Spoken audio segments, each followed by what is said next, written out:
Australians are paying more than ever for the privilege of having a large chunk of their money locked up in superannuation. According to research house Rainmaker, we were slugged $20 billion in fees last year, an increase of 8%. There is some relief, though, with competition sending fees in some funds down. Andrew Robertson reports. Australians have nearly $2 trillion in super, and for the super industry, it's a pot of gold to be plundered. Compared to international comparisons, the fees we pay in Australia are quite high. And they've been quite high because, for whatever reason, consumers in Australia seem to pay over the odds for almost everything. Which is why we forked out $20 billion last year on money we were largely forced to put into super through compulsory contributions. That's about $2,000 per every consumer. That is substantially reducing the amount of retirement incomes consumers have. And this graph from the Grattan Institute shows how. Over a 40-year working life, a fee of 1% reduces retirement income by a fifth.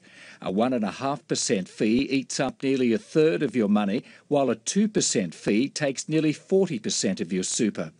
And just to rub salt into that wound, according to Rainmaker, funds which charge high fees don't deliver higher returns to compensate.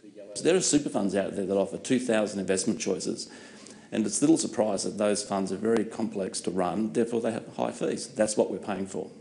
Amid the price gouge, though, there are some encouraging signs. Although in dollar terms, fees paid on super rose last year, as a percentage of the money in the system, they fell, in some cases dramatically. The reasons? Reforms like MySuper and FOFA, advances in back-office technology and the rise of the internet. You bring those three things together and you can really see how suddenly those groups that used to charge 2 or 3%, say, for a lot of their products 2 or 3 years ago, are now offering almost the same products with less than 1%.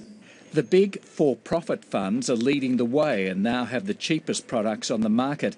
But finding out what you're being charged isn't always easy, which is why the corporate regulator is putting pressure on the superannuation industry for consistent fee reporting. If that information isn't representative of the true cost, I think that creates some concerns, not just amongst the individual investors, but also more broadly as to whether they're actually obtaining the type of investment that they want. What's concerning consumer groups is what's known as fee gaming, where fees are hidden so the fund appears cheaper than it really is.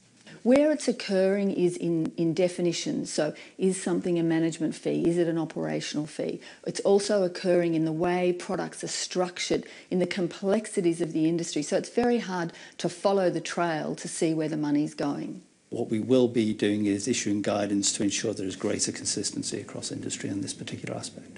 While fee reporting remains an issue, the message from Rainmaker is that much cheaper super is now available. It's up to consumers, though, to go and find it.